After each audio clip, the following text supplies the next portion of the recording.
తల్లి మనసు నష్టపెట్టబోకు నాన్న పనులు తల్లిదండ్రులన్న దైవ సన్నిపులుగా లలిత సుకుల జాల తెలుగు బాల వెలుగు రాక ముందు వేగునిద్రలెమ్ము ప్రొద్దుబడువ నిద్ర బోవరాదు సోమంతన మేళ సుది శుభ్రలయందు తెలిసి నడుచుకోము తెలుగు బిడ్డ బ్రతికినన్ని నాలు ఫలములిచ్చుట కాదు చచ్చి కూడా చీచి ఇచ్చు తరము యాగ భావమునకు తరుములే గురువులు లలిత సుకుల జాల తెలుగు బాల ఉపకారికి నుపకారము విపరీతము కాదు సేయ వివరింపంగా నపకారికి నుపకారము నపమెన్నక సేయువాడు నేర్పరి సుమతి తల్లిదండ్రుల మీద దయే పుత్రుండు పుట్టనేమి వాడు గిట్టనేమి పుట్టలోని చదులు పుట్టవా గిట్టవా విశ్వదాభిరామ వినురవేమ అడిగిన జీతం బియ్యని మిడిమేలపు ధరను కొలిచి మిడిగొడ కంటే వడిగల ఎద్దుల గట్టుక మరి దొన్నక బ్రతకవచ్చు మహిళ సుమతి. అందరికీ తెలుగు భాష దినోత్సవం శుభాకాంక్షలు.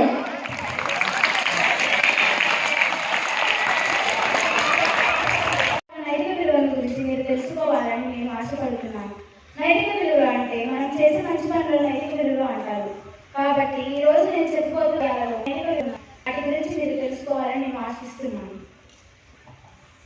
ధనమే మైత్రిని తెచ్చు, ధనమే వైరము తెచ్చు, ధనమే సబలను ఘనతను తెచ్చు, నెంతటి గుణముల కుప్పలకున్నాయి గువ్వల చెన్న భావం.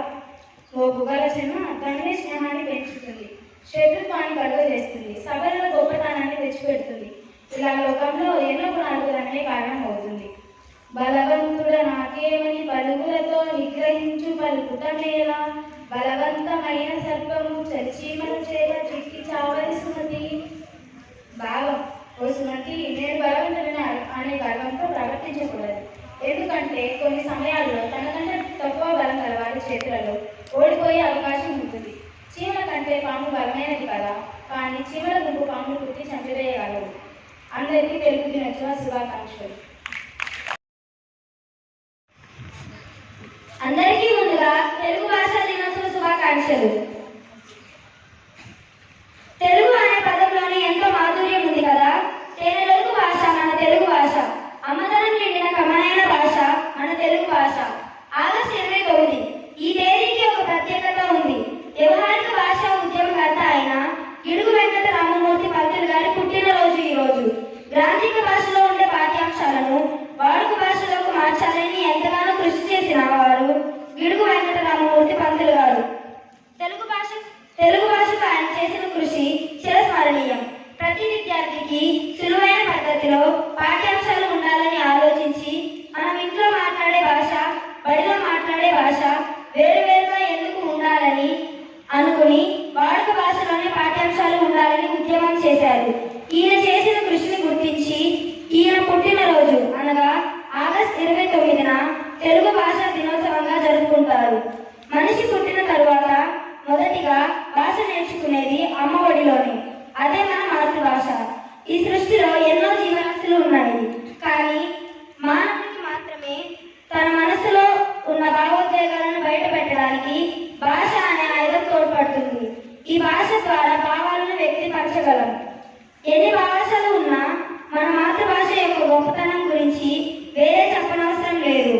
మన తెలుగు భాషలోని పద్యాలు, కవితలు, గేయాలు, ఛందస్సు మొదలైనవి వాటికవే సాటి, వాటికి లేవు పోటీ.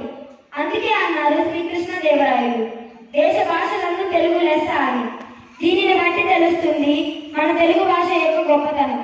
కానీ ఈ రోజుల్లో కొంతమంది తెలుగు భాషనే మర్చిపోతున్నారు. ఇక తెలుగు భాష దినోత్సవాన్ని గుర్తుంచుకుంటారు అని అనుకోవడం కొద్దిగా ఆలోచించవలసిన విషయమే.